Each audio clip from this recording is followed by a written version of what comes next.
성경을 읽다 보면 마음을 지키라는 말씀이 굉장히 많이 자주 나옵니다. 여러분 맞죠? 무릇 지킬 만한 것 가운데 마음을 지키라. 그래서 우리 인생은 어떻게 생각하느냐에 따라서 많은 삶의 부분들이 달라집니다.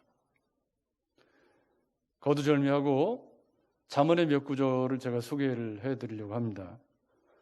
게으름에 관한 그런 성경에 많은 말씀들이 있는데 잠언에 이런 말씀이 있습니다. 게으른 자는 말하기를 사자가 밖에 있은즉 내가 나가면 거리에서 찢기겠다 하느니라. 근데 이게 말이 안 되는 게 뭐냐면 그 시대에는 이제 사자가 살긴 살았지만 사자가 사람 사는 마을에까지 내려오는 경우는 극히 드물었거든요. 그러니까 사실은 사자가 올 확률은 거의 뭐 없는 거예요. 없는데 핑계를 뭐라고 대냐면 게으른 사람이 핑계를 대는데 아우 밖에 사자가 올까 무서워서 나는 밖에 못 나가겠다고. 이런 거예요. 코로나 시대를 살면서 막 공기 중에 코로나 바이러스가 막 떠다니는 것 같이 막 공포가 막 느껴져가지고 아우 나는 집에 있어야 되겠다고. 이게 이제 마음이 합니다. 마음이 하는 일이죠. 그러니까 생각을 코로나 때문에 뭘 못하겠다 이렇게 생각하기 시작하면 할 수 있는 게 한 가지도 없죠. 여러분 맞죠? 다른 곳에 보면 잠언 26장 13절에 게으른 자는 길에 사자가 있다 거리에 사자가 있다 하느니라. 그 시대에는 사자 핑계를 많이 댔는가 봐요. 내려오지도 않는 사자를 무슨 이렇게 핑계를 댔었는지. 그러면서 어떻게 사느냐? 문짝이 돌저귀를 따라 도는 것 같이 게으른 자는 침상에서 도느니라. 그러니까 밖에 사자가 있어서 못 나가겠다고 그래놓고 문짝이 이렇게 뭡니까 이게 문 경첩 있잖아요. 경첩 붙여놨으니까 문이 이렇게밖에 못 움직이잖아요. 그러는 것처럼 침상에서 뱅글뱅글 돌고 있다는 말이에요. 핑계거리가 있으니까요. 밖에 나가면 사자가 있으니까 나는 못 나가겠어요. 그러면서 게으름을 합리화시킨다. 이게 생각이 하는 일입니다. 생각이 잘못되면 할 수 있는 것이 아무것도 없죠. 내 마음속에 생각이 나는 운전 못해. 운전하면 큰일 나. 그렇게 생각하시는 분은 죽을 때까지 운전 못하는 거죠. 그래도 살짝 좀 기수도 내고 그래도 한번 도전을 해보면 자전거 타기보다 쉽다. 공감을 안 하시나 보네. 운전, 자전거보다 쉽다. 이걸 아멘 해야 되는 건가요? 그러니까 사실은 생각이 삶을 낳는다라고 할 때 그 생각의 영역이라는 것은 이루 말할 수 없는 많은 부분을 포함하고 있다 그 말입니다. 그런데 오늘 우리가 살핀 이 데살로니가 교회는 게으른 자들이 있었습니다. 여기 우리 지금 성경에 보면 게으르게 행하는 혹은 7절에 무질서하게 행하지 아니하며 그 다음에 11절에 게으르게 행하여 이렇게 게으르다 무질서하다 이렇게 표현된 말이 아탁토스라는 말인데 이게 뭐냐면요 원래 원어의 뜻은 군인이 그 군대 행렬에서 벗어났다 이 말이에요. 그러니까 우리가 그리스도의 좋은 군사 우리를 군인이라고 그러잖아요. 영적 그리스도의 좋은 군대. 근데 이 게으르다, 규모가 없다. 옛날 번역 성경에는 이걸 규모 없다 이렇게 번역했거든요. 그래서 제가 오늘 설교 제목을 규모 있는 삶이라고 한 것은 옛날 개역 성경의 번역을 따른 겁니다. 지금 우리 바뀐 성경에는 게으르게 이렇게 번역이 되어 있는 거예요. 근데 이 규모가 없다. 이 아탁토스라는 말은 이 줄을 벗어난 군인이라는 뜻인데 빈둥거리는 자, 게으른 자라는 뜻도 있습니다. 그러니까 데살로니가 교회에 이렇게 게으르고 빈둥거리는 사람들이 있었다는 거예요. 근데 그들이 대는 핑계, 그들을 빈둥거리게 만드는 이유가 두 가지입니다. 하나는 뭐냐면 주님이 곧 오신다. 이건 초대교회의 거의 공통적인 그런 종말론의 임박한 종말론이 초대교회를 휩쓸고 있는 거의 모든 편지에 공통적으로 등장하는 주제였습니다. 코로나가 이렇게 창궐해서 어려운데 주님이 빨리 오셨으면 좋겠죠? 라고 물으시면 고개를 끄덕이시는 분이 많지 않더라고요. 어제 우리 작은아들이 이 주사를 맞았습니다. 1차 접종.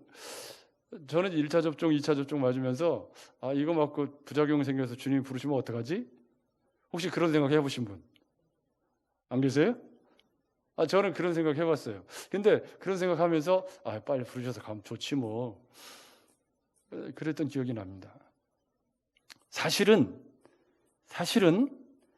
주님이 오셔야 주님의 역사가 끝나는 거기 때문에 주님이 빨리 오셨으면 좋긴 하겠죠.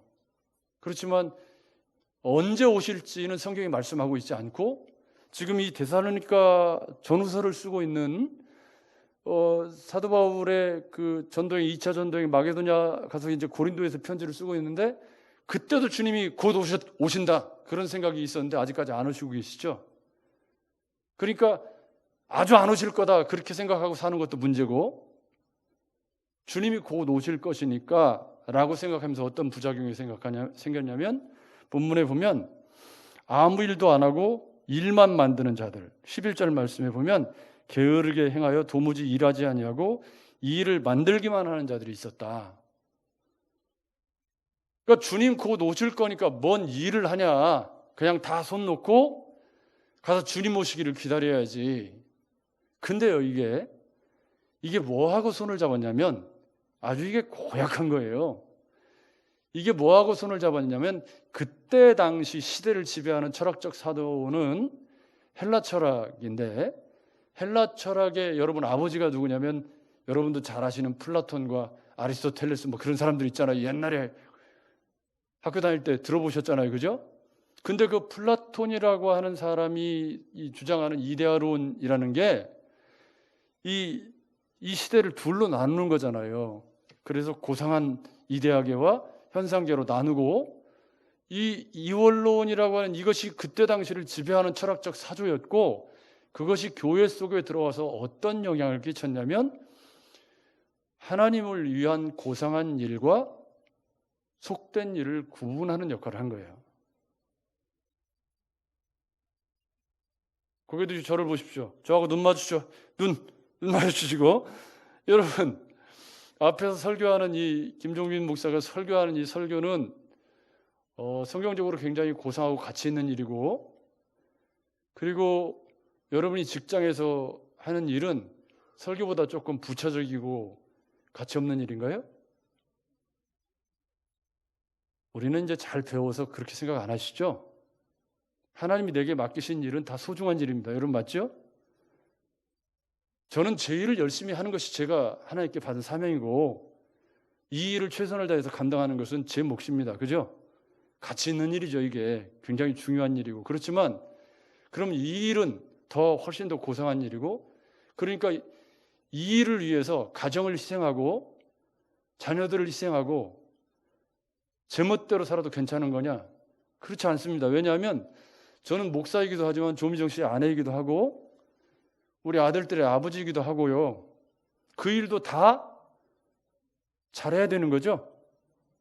건강하게 잘 감당해야 되고 또 그것만 하는 게 아니고 제가 사는 삶의 자리에서 많은 사람과 관계를 맺고 뭐 무슨 동아리도 있고 뭣도 있고 관계가 많습니다. 노예 일도 있고 그럼 그런 일을 하는 것은 우선순위에 있어서 제가 설교 준비하는 것보다 우선순위를 그 뒤로 미룰 수는 있지만 중요하지 않다는 게 아닙니다. 더더군다나 거룩한 일과 속된 일로 구분하는 건 우리 신앙생활을 어떻게 만드는 거냐면 기도하고 전도하고 말씀 보고 하는 건 고상한 일이고 그 이외의 일들은 어쩔 수 없어서 죽지 못해서 그냥 먹고 살아야 되니까 만약에 그렇게 일을 한다면 그 사람이 직장에서 생산적으로 일을 하고 사명감을 가지고 자기 일을 할 수 있지 않을 것입니다. 여러분 맞죠? 그러면 그런 사람을 직장에서 고용할 이유가 없죠. 그러면 이 사회를 병들게 만드는 것이고 그러면 하나님이 우리를 통해서 이 세상에 보이지 않는 하나님을 보여주라고 우리를 세상에서 왕같은 제사장으로 부르셨는데 내가 가서 그렇게 살아서 세상에서 하나님을 보여준 게 아니라 예수 믿는 것들은 싹 잘라버려야 되겠다. 그런 마음이 들게 했다면 그건 굉장히 잘못 산 거죠. 뭐가 그렇게 하죠? 생각이 그렇게 합니다. 근데 그때 당시에 철학적 사조가 이런 이원론이 창궐하던 시대이기 때문에 이 데살로니가 교회의 잘못된 종말론과 뭐가 손을 잡았냐면 이원론이 손을 딱 잡은 거예요. 그러니까 이 데살로니가 교회의 어린 신자들이 1년밖에 안 됐어요. 지금 예수 믿은 지. 이 어린 신자들이 어떤 생각을 하는 거면 주님 곧 오실 거니까 나는 좀 고상한 일, 주님을 위한 일, 전도하고 뭐 이런 일을 하고, 그러면서 일도 안 하고 일만 만드는 자들이 생겨나기 시작했대. 대부분의 사람들은 사도 바울이 전하는 복음을 올바르게 듣고 열심히 일하고 건강하게 생활을 하고 있었는데, 그 중에 일부 어떤 사람들이 잘못된 종말론에 사로잡혀서 거기다가 철학적 사조하고 손을 딱 잡고 나는 이 세상에서 일만 하다가 세상 일만 하다가 맨날 하루 종일 그냥 세상 일만 하고 있으니 하나님께 죄송하고, 그 세상 일만 하고 있다는 말이 틀린 거죠. 여러분은 세상 일을 하시는 게 아니고 여러분은 하나님께서 맡기신 일을 지금 하시는 거예요. 각자 직업의 현장에서. 여러분 맞죠? 근데 그걸 세상 일이라고 규정을 해버리니까 그럼 세상 일 아닌 건 뭔가요? 그럼 전도하고 기도하고 하는 것만 세상 일이 아니면, 그럼 매일 기도만 하고 매일 전도만 하고 살면 그럼 이 사회에 여러 가지 생산적인 일들을 해야 되는 건 누가 하는 거죠? 예수 믿는 사람 못 하는 거 아니에요. 그럼 이 사회가 병들게 되고 그렇게 되는 건데, 이 생각 속에 어떤 생각을 가지고 있냐면 나는 맨날 이 가게에 이렇게 매여가지고 약국에 매여서 이런 일만 하다가 주님 오시면 나는 주님 앞에 뭘 내놓을 수 있을까? 그런 생각을 하는 사람들이 있었단 말이에요. 무슨 얘기인지 아시겠죠? 그래서 주님 앞에 내가 내세울 게 있으려면 뭔가 전도도 좀 열심히 하고 기도 생활을 더 열심히 하고 더 말씀도 많이 보고 해야 되겠는데, 그러면서 현실은 뭐죠? 게으르고 나태하고 규모 없는 삶을 살아가고 있는 게 데살로니가 교회의 전부가 아니고 일부 그리스도인들이 그런 사람들이 있었단 말입니다. 게으른 분들을 회개하십시오. 성경은 게으름을 끔찍하게 싫어합니다. 우리 그리스도 예수의 사람들은 부지런해야 돼요. 자꾸 핑계대고 합리화시켜서 몸이 어디가 쑤셔요, 아파요 그러면서 자꾸 그러지 말고, 아픈 거 조금 예열하고 움직이면 또 안 아파요. 다음날 일어날 때는 또 아프지만 다음날 일어날 때 아이고 일어나시잖아요, 그죠? 일어나서 조금 예열하고 좀 움직이면 어떻게 해요? 그럼 또 괜찮아져. 그렇게 뭐 사는 거지 뭐 다 나이 먹는데 어떻게 할 거예요? 그래서 사도 바울이 이런 데살로니가 교회에 두 가지 처방을 내렸어요. 첫 번째 처방은 뭐냐면 나를 본받아라. 이게 이제 이원론에 대한 정면적인 도전이에요. 여기 보면 어떻게 우리를 본받아야 할지를 너희가 스스로 아나니 우리가 너희 가운데서 무질서하게 행하지 아니하며. 그러니까 게으름과 규모 없는 삶은 질서가 없는 생활이 아닌 거예요. 저는 목회자의 삶처럼 무질서하기 좋은 그런 환경을 가지고 있는 직업이 없어요. 왜냐하면 새벽기도 마치고 들어가면 저녁 때까지 제가 관리해야 되는 시간이잖아요. 여러분 맞죠? 그 오만 짓 뭐 다 할 수 있어요. 근데 만약에 그 비어있는 시간에 열심히 말씀 준비 안 하면 다음날 새벽에 어떻게 되죠? 다음날 새벽에 죽 쓰는 거죠 뭐. 그리고 그 비어있는 시간에 열심히 말씀 준비 안 하면 주일날 말씀 준비가 안 되는 거잖아요. 그러니까 자기 관리를 해야 돼요. 자기 관리를. 그러니까 규칙적으로 나름대로 시간표를 짜놓고 규모 있는 삶을 살지 않으면 생활이 다 무너지는 거죠. 근데 저는 제가 짜놓은 규칙이 굉장히 엄격하고요. 그 규칙이 무너지면 제가 힘들어해요. 굉장히 몸이 막 힘들어하고 막 한 번 이렇게 밸런스가 무너지면 그거 회복하느라고 시간이 많이 걸려서 제 스스로가 그걸 못 견뎌하는 성격이라 저는 아주 제 생활의 틀을 딱 잡아놓고 아주 규칙적으로 그 생활에 의해서 움직이고 있는데, 이 규모 있는 삶이라는 표현은 바로 부지런함이라는 말인데, 부지런하다는 건 뭐냐면 삶의 규칙을 정해놓고 그 규칙적인 삶을 지속적으로 부지런하게 열심히 깨트리지 않고 살아가는 균형 잡힌 삶을 의미한단 말이에요. 그런데 사도 바울이 고린도에 있을 때 이게 이원론에 대한 정면 공격이기도 해요. 지금 이 편지를 쓰고 있는 데가 어디냐면 고린도거든요. 고린도에서 사도 바울이 지금 무슨 일을 하고 있죠? 여러분이 잘 아시는 것처럼 사도 바울의 가문의 직업이 장막 치는 이 텐트 메이킹 하는, 그러니까 오늘날로 말하면 뭐라고 얘기를 해야 될지 모르겠어요. 오늘날에는 텐트 만들고 하는 일이 다 이게 좀 다른 일이 돼서 그때 당시에 텐트 개념하고 지금 우리 시대의 텐트 개념하고는 좀 다른 거죠. 그러니까 어쨌든 그때 당시에 이 천막을 만드는 일이 뭐 업종으로 어느 정도 사회적인 위치를 가지고 있었는지는 모르지만 데살로니가 교인들 가운데 무의도식하는 사람의 관점으로 보면 사도 바울은 선교사입니다. 최고로 고상한 일을 하고 있는 사람이에요. 그런데 이분이 데살로니가에서 복음을 전할 때 사람들에게 누를 끼치지 않기 위해서, 이건 무슨 얘기냐면 복음을 전하는데 장애가 생길까 봐 보통 그때 당시에 그 전도자들은요, 그 도시에 전도하러 가면 거기서 믿은 사람들에 의해서 그들에게 공개를 받고 대접을 받고 하면서 다음 도시로 이동하는 게 보통 상례였는데, 이게 마게도냐 지역으로 넘어가면서 사도 바울이 혹시라도 복음에 누가 될까 봐 그 사람들에게 폐해를 끼치지 않고 열심히 자비랑으로 일을 해가지고 지금 사역을 감당했던 것을 데살로니가 교인들도 알고 있는 거예요. 그게 내가 너희에게 보인 본이라는 거예요. 그러면 너희가 가진 이원론적인 관점에서 장막 치는 일이 그럼 그렇게 열등한 일이냐? 내가 선교하는 일과 장막 치는 일을 했는데 그러면 내가 보인 본은 어떻게 되는 거냐라는 논리가 지금 본문의 논리예요. 나는 선교사지만 복음을 전하는 일로 헌신한 사람이지만, 그러나 하나님의 교회를 위해서, 하나님의 복음을 위해서 열심히 부지런히 때마다 열심히 치열하게 일을 해서 선교비를 마련하고 그렇게 너희에게 복음을 전한 것을 너희가 보지 않았냐? 본문의 말씀이 그런 내용입니다. 그러면서 또 하나를 얘기하는 게 있어요. 이게 중요한데요. 이게 감춰져 있기 때문에 여러분이 성경을 읽어서는 잘 안 나오는 중요한 부분인데, 여러분 본문을 보십시오. 3장 10절 말씀입니다.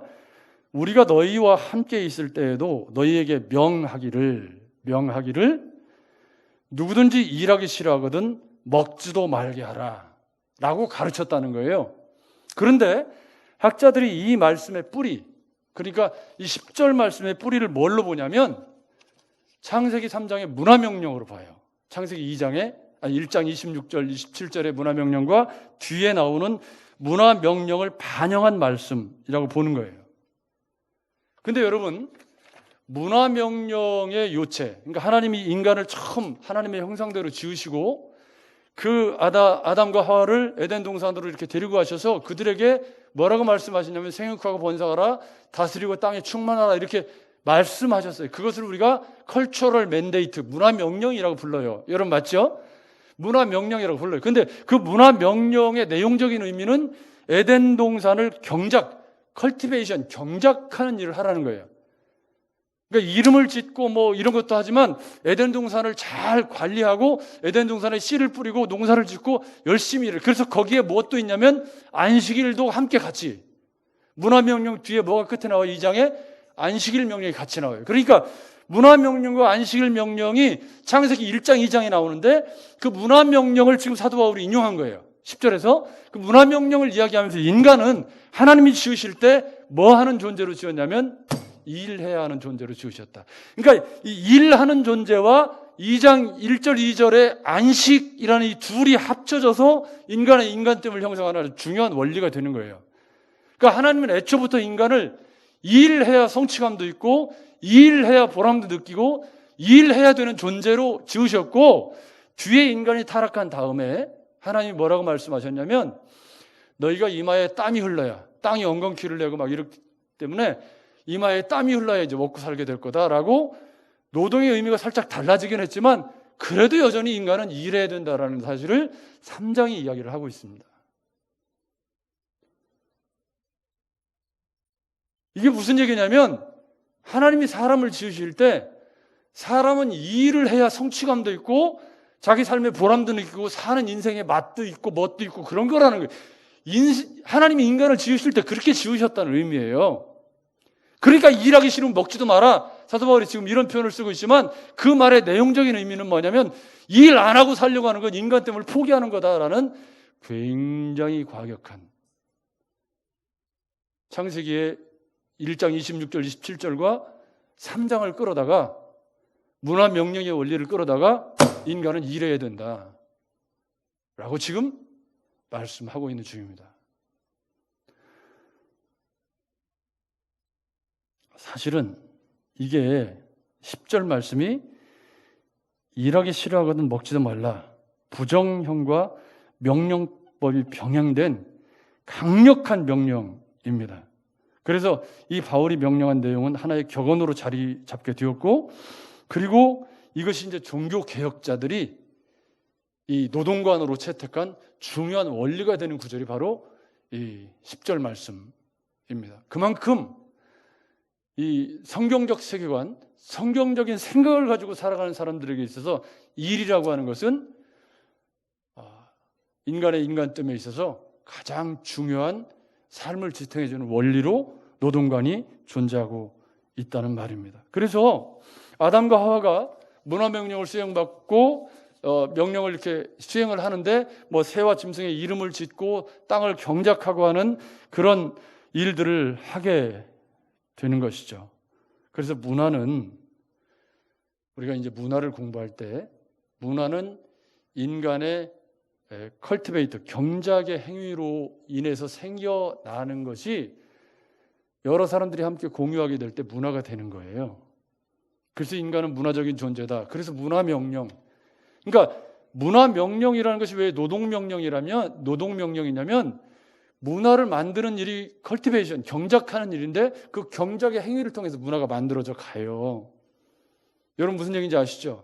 그러니까 그 명령을 왜 문화명령이라고 하냐면 그 문화가 만들어지는 것에 인간의 노동이 개입이 되고 생각이 개입이 되고 디자인이 개입이 되고 아이디어가 개입이 되기 때문에, 그래서 문화명령이라고 하지만 사실은 내용을 뒤집어 보면 그게 무슨 명령이냐면 노동명령이에요. 그래서 일하고 그치는 이 사이클이 인간으로서 살아가는데 중요한 축을 형성하는 창세기 1장 2장의 원리로 딱 우뚝 서 있거든요. 계속 일만 하면 안 돼요. 왜요? 그건 일의 노예가 되어서 욕망이 삶을 삼켜버리게 되고 몸을 망가뜨리게 되고 그렇게 되죠.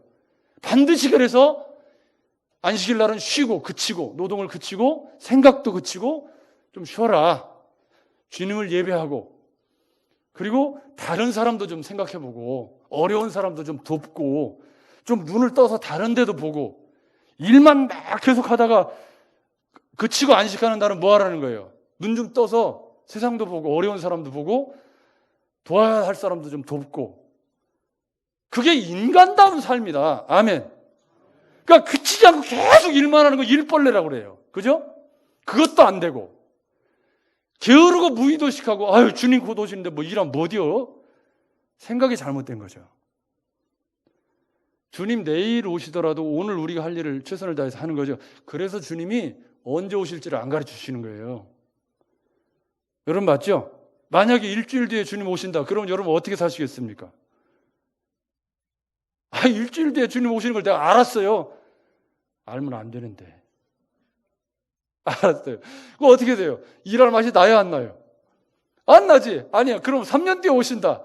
그거 어떻게 되는 거예요? 3년, 그럼 3년 동안 어떻게, 재산 다 정리하고 여행이나 다니다가 내가 인생 뭐들어 살았냐, 이렇게. 그렇게 되는 거예요. 그래서 주님이 그거 모른다. 그거 자꾸 알려는 사람들은 뭐예요? 생각이 잘못된 사람들이에요. 몰라야 정상이잖아요. 여러분 맞죠? 몰라야 내일 오실 때까지 열심히 일하지. 그래서 주님 모르게 하셨다는 거예요. 도둑같이 오신다고 분명히 말씀하신 거죠. 여러분 맞죠? 그러니까 이 부분의 생각을 정확하게 종말론에 대한 생각을 정확하게 정리하는 건, 주님이 왜 그걸 모르게 하셨냐면 그 모르게 하신 것은 내일 주님이 오시더라도 오늘 우리는 부지런히 열심히 주어진 일을 최선을 다해서 감당하고 부지런하게 열심히 살라는 거예요. 아멘. 그런데 이 본문의 생각이 잘못된 사람들이 무의도식하고 잘못된 종말론에 의해서 거룩한 것과 속된 것을 나누어서 일하기를 싫어하고 그렇게 살아가더라 그 말이에요. 그래서 사도 바울이 처방을 내립니다. 3개의 처방을 내리고 있죠. 첫째는 뭐죠? 떠나라. 오늘 6절 말씀에 보면 형제들아 우리 주 예수 그리스도의 이름으로 너희를 명하노니 게으르게 행하고 우리에게서 받은 전통대로 행하지 아니하는 모든 형제에게서 떠나라. 이 떠나라는 말은 출교시키라는 말 아니고요, 왕따시키라는 말이 아닙니다. 이 말은 교제를 이렇게 좀 중지하라는 말이에요. 돌아올 수 있게. 그러니까 이 말이 출교시켜라 혹은 내쫓아라 이런 말이 아니고요, 완곡한 표현이죠. 이 떠나라는 말은 그들이 좀 돌아올 수 있도록 생각할 수 있는 여백을 주어라, 그 정도의 완곡한 표현입니다. 그런데 이 말에 담겨져 있는 내용은 거기에 물들지 마라가 더 커요. 여러분 무슨 얘기인지 아시겠죠? 두 번째 중요한 원리가 있어요. 그건 뭐냐면 본문에 낙심하지 마라. 여기 선을 행하다가 13절 말씀에 형제들아 너희는 선을 행하다가 낙심하지 마라. 이 선을 행하다가, 이 선은 뭐죠? 본문의 문맥으로 보면 여기서 말하는 선은 이 사람들하고 다르게 사는 거예요. 그죠? 이 사람들하고 게으르고 나태한 사람하고 다르게 사는 거죠. 그래서 규모 있는 삶을 사는 것이고 나누고 베푸는 삶을 사는 것이고 주님이 언제 오실지 모르지만 부지런히 열심히 일하는 것이고 최선을 다해서 삶을 살아가는데, 내가 열심히 일하다가 빈둥빈둥 노는 사람에게 시선이 딱 머물러요. 그거 어떤 생각이 들까요? 나는 막 그냥 땀을 뻘뻘 흘리면서 막 열심히 최선을 다해 살고 있는데 그냥 집에서 빈둥빈둥 리모컨만 드무럭드무럭 하면서 이러고 사는 사람에게 시선이 딱 가. 그 어떤 일이 생기죠? 힘이 쭉 빠지는 거죠. 그러니까 낙심하지 마라. 참 이게 낙심은 안타까운 일이지만 누구에게나 찾아올 수 있어요. 그렇죠? 마음이 약해지면 우리가 시험 든다, 이것도 낙심이고, 그죠? 영적으로 건강하고 신앙생활에 수레바퀴가 건강한 사람은 웬만한 어려움이 찾아와도 잘 이겨요. 또 면역성이 좋고 건강한 사람은 웬만한 질병이 찾아와도 잘 이겨나가죠. 그러니까 쉽게 낙심한다는 말은 무슨 얘기냐면 영적인 건강이 약해져 있다. 면역성이. 여러분 맞죠? 영적인 면역성이 튼튼한 사람은 말씀의 견고한 원리 위에 서서 웬만한 어려움들은 소화시키고 이겨나갈 수 있는 말씀의 원리가 그 안에 있고, 그래서 잘 이겨나가죠. 그러니까 자주 낙심한다는 건 무슨 얘기냐면 내가 영적으로 면역성이 많이 약해져 있다, 그런 의미가 될 수 있어요. 근데 사도 바울은 그런 사람들 보고 낙심하지 마라. 선을 행하다가 주님 말씀대로 신실하게 살아가다가 그렇지 않은 사람들 바라보고 낙심하는 거, 그거 하지 마라. 갈라디아서 내일 말씀입니다. 내일 우리가 묵상한 갈라디아서 6장 9절 10절에도 우리가 선을 행하되 낙심하지 말지니 피곤하지 아니하면 때가 이름에 거두리라. 그러므로 우리는 기회 있는 대로 모든 이에게 착한 일을 하되 더욱 믿음의 가정들에게 할지니라. 그럽니다. 여러분 코로나 시대를 사시느라고 참 고생이 많으십니다. 근데 여러분 누구나 다 사는 거예요. 우리 시대, 그죠? 낙심하지 마십시오. 나만 힘든 것처럼 생각하지도 마시고, 제가 누차 말씀드리지만 코로나 시대에 할 수 있는 것을 찾아서 몸도 마음도 가라앉지 않도록, 낙심하지 않도록 더 몸 관리를 잘하시고 육체적으로도 관리를 잘하시고, 저는 이 어깨가 아파서 이 푸시업을 시작했는데 이게 굉장히 좋은, 여러분 집에서도 하실 수 있어요. 한번 해보세요. 푸시업 하루에 100개씩 한 2번, 3번 하시면 몸이 아주 놀랍게 변합니다. 그 코로나하고 상관이 있나요, 없나요? 없잖아요. 그러니까 뭐 코로나 때문에 뭘 못한다 그러지 말고 할 수 있는 것들을 찾아서 내 몸이 낙심되지 않도록, 늘어지지 않도록, 실족하지 않도록 우리의 육체의 텐션도 끌어올리고, 그리고 영적으로는 예배는 자유롭지 못하지만 혼자 성경 보는 거 누가 뭐라고 그래요? 혼자 찬양하고 기도하는 건 아무도 뭐라는 사람 없어요. 예배당에 평일날 나오셔서 고함 치고 그냥 혼자 막 기타 치고 다 해도 아무도 뭐라고 안 해. 여러분 맞죠? 혹시 코로나 때문에 예배당 못 나오게 하던가요, 누가? 평일날? 아니죠. 여러분 우리가 할 수 있는 거 굉장히 많아요. 그러니까 상황 때문에 자꾸 처음에 핑계를 댄다 그런 표현을 썼는데 이 핑계를 대는 건 사단이 하는 일이란 말이에요. 여러분 우리 스스로가 마음에 자꾸 사자가 있다. 밖에 나가면 막 바이러스가 둥둥 떠다녀. 못 나가. 큰일 나. 전주 지금 확진자가 몇 명인데 왜 안 돼? 그렇게 하기 시작하면 아무것도 할 수 없죠. 방역수칙은 잘 지키고 지킬 것은 잘 지키되 우리 시대에도 전도할 수 있고 우리 시대에도 여전히 우리가 할 수 있는 것들이 훨씬 더 많다. 아멘. 그런 마음으로 살아가시는 것이 규모 있는 삶. 생각을 바꾸는 거예요. 규모 있는 삶을 살아야 한다. 환경이야 늘 바뀌는 거니까. 여러분 맞죠? 선을 행하다가 낙심하지 않도록 영적인 튼튼한 면역력을 키워가는 일은 매일매일 계속해야 되는 일이지 이게 갑자기 면역성이 좋아지는 건 아니잖아요. 여러분 맞죠? 면역성이 갑자기 좋아지나요? 홍삼 한 세트 먹으면 면역성이 갑자기 좋아지나? 면역력, 홍삼. 홍삼 PPL 아니야? 우리 정환적 원사님이 만드시는 흑삼 그냥 막 6년 큰 놈 사다가 막 뜨고 막 10번 쪄가지고 막 하는 시커먼 흑삼. 저도 하나 주세요. 그거 먹으면 없던 면역력이 갑자기 좋아져요? 그런 거 아니잖아요, 여러분. 지속적으로 낙심하지 않도록 영적으로 깨어서 근신하면서 선을 행하다가 실족하지 않도록 우리의 영적 건강, 육적인 건강을 잘 지켜나가는 노력 계속해야 되는 일입니다. 세 번째는 뭐냐면 잘못된 교제를 중단하라. 14, 15절에 누가 이 편지의 한 우리말을 순종치 아니하거든 그 사람을 지목하여 사귀지 말고 저로 하여금 부끄럽게 하라. 그러나 원수같이 생각지 말고 형제같이 권하라. 아멘. 여러분 고개 드시고 전후좌우를 보십시오. 한번 쓱 돌아보세요. 옆에 쓱 눈으로만. 그분들이 원수입니까? 원수예요? 아니죠. 우리의 귀한 동역자들이고 함께 같은 시대를 섬겨가는 귀한 성도들이고 왕 같은 제사장들입니다. 여러분 맞죠? 근데 그분들한테 마음 상할 수도 있고 뭐 그런 일이 생길 수 있어요. 그런데 그렇지만 그 사람이 원수인가요? 아니잖아요. 제가 좀 실수할 수 있어요. 그러면 목사가 좀 실수했다 쳐요. 그러면 제가 원수예요? 사단입니까? 아니잖아요. 실수한 거지.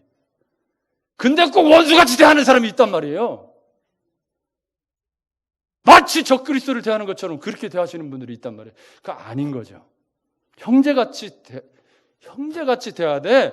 잘못한 것에 대해서는 지목하여 교제를 그러니까 물들지 말라는 거예요. 교제를 하지 말, 물들지 말 그런 거래. 물들지 마라 이런 의미를 읽으시는 게 좋죠. 그렇지만 여러분 아무리 나쁜 우리 가운데 나를 힘들게 하는 사람도 원수는 아니잖아요. 여러분 맞죠? 어떤 목사님들이 그런 말씀하세요. 뭐 어떤 저기가 정말 속 썩이는 막 땡땡땡이 있어가지고 죽겠다고 그러면 다른 교회 목사님이 우리는 그런 성도라도 있으면 좋겠네.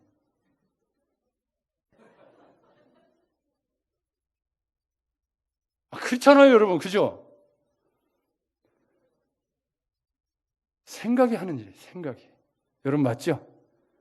다 이게 생각이 하는 일이에요. 여러분 우리가 좀 힘들고 어려워도 넘어갈 만한 일이라고 생각하고 뭐 있을 수 있는 일이라고 생각하면 별거 아닌 거예요, 사실은.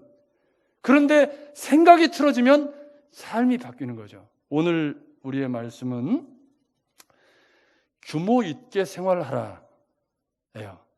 이 말을 내용적으로 뒤집어보면 주님이 언제 오시는지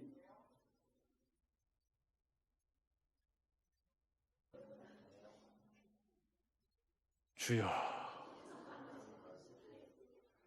주님이 언제 오시는지 여보세요. 여보세요. 그게 아니고 주님이 언제 오시는지 이런 거 관심 갖지 말고, 낙심하지 말고 매일매일 주어진 삶을 부지런히 열심히 살아야 한다. 그래서 제가 이 말씀을 준비하면서 제 마음을 사로잡는 말씀이 뭐냐면 이거예요. 전도서 9장 7절부터 10절인데 올해 아마 제 인생의 가장 제 삶을 지배하고 있는 말씀이에요. 너는 가서 기쁨으로 내 음식물을 먹고 즐거운 마음으로 내 포도주를 마실지어다. 이는 하나님이 내가 하는 일들을 벌써 기쁘게 받으셨음이니라. 내 의복을 항상 희귀하며 내 머리에 향기름을 그치지 아니하도록 할지니라. 내 헛된 평생의 모든 날 곧 하나님이 해 아래에서 내게 주신 모든 헛된 날에 내가 사랑하는 아내와 함께 즐겁게 살지어다. 그것이 내가 평생의 해 아래에서 수고하고 얻은 내 몫이니라. 내 손이 이 일을 얻는 대로 힘을 다하여 할지어다. 내가 장차 들어갈 수월에는 일도 없고 계획도 없고 지식도 없고 지혜도 없음이니라. 아멘. 저는 이 말씀 중에 제일 가슴에 와닿는 게 네가 장차 들어갈 수월에는 일도 없고 계획도 없고, 저는 이 말씀을 어떻게 읽냐면 일하고 싶어도 일할 수 없는 때가 와요. 나이 먹고 늙고 눈이 침침해서 그런 때가 오기 전에 한 살이라도 젊을 때 좀 더 부지런히, 좀 더 열심히 우리의 삶을, 자기 개발을 부지런히 주님이 일할 수 없는 날이 우리 인생에 찾아올 때가 있잖아요. 그때는 하고 싶어도 눈이 안 보여서 못하고, 하고 싶어도 일하고 싶어도 몸이 말을 안 들어서 못해요. 그럼 지금 내 몸이 말을 듣고 일을 할 수 있는 지금이 주신 기회잖아요. 봉사할 수 있는 기회고, 지금이 섬길 수 있는 기회고, 지금이 나눌 수 있는 인생의 기회의 시간들인데 그 기회의 시간들을 낭비하고 원망하고 불평하고 생각이 잘못되어서 무의도식하고 그렇게 살아가는 건 하나님 앞에 죄를 범하는 일인 거죠. 그러므로 여러분, 평강의 주께서 친히 때마다 일마다 너에게 평강 주시기를 원하노라. 주는 너희 모든 사람과 함께 하실지어다. 그럽니다. 이 평강이 은혜가 만드는 일입니다. 여러분 맞죠? 이 편지의 결론, 마지막 인사지만, 그래서 우리는 규모 있는 생활을 해야 한다. 하나님이 주신 인생의 모든 날들에 밥도 맛있게 먹고 좀 개걸스럽게 좀 막 맛있게 해준 사람 생각해서, 그죠? 아내도 좀 뜨겁게 사랑하고 좀 아껴주고, 그렇게 하루하루를 규모 있게 부지런하게 게으르지 않고 살아가는 일, 우리 인생을 행복하게 만드는 일, 주님이 기뻐하시는 일, 세상에 보이지 않는 하나님을 보여주는 일. 아멘. 그런 일인 줄로 믿습니다. 이 한 주간도 여전히 코로나가 창궐하고 명절이 다가오고 있지만 규모 있는 삶이라는 단어를 머릿속에 기억하시고 나는 규모 있는 삶을 살아야 돼. 그 안에 담겨져 있는 내용은 규모 있는 삶만 기억하시면 떠오르실 거예요. 그죠? 그러면 나는 규모 있는 삶을 살아야 돼. 규칙적으로 살아야 되고 방탕하게 살지 말아야 돼. 내가 정말 부지런히 살아야 돼. 내가 내 육체도 열심히 관리해야 돼. 이런 생각들을 계속 마음속에 리마인드 하시면서 이게 주님의 뜻이야. 한 주간도 승리하시는 여러분 되시기를 주의 이름으로 축복합니다.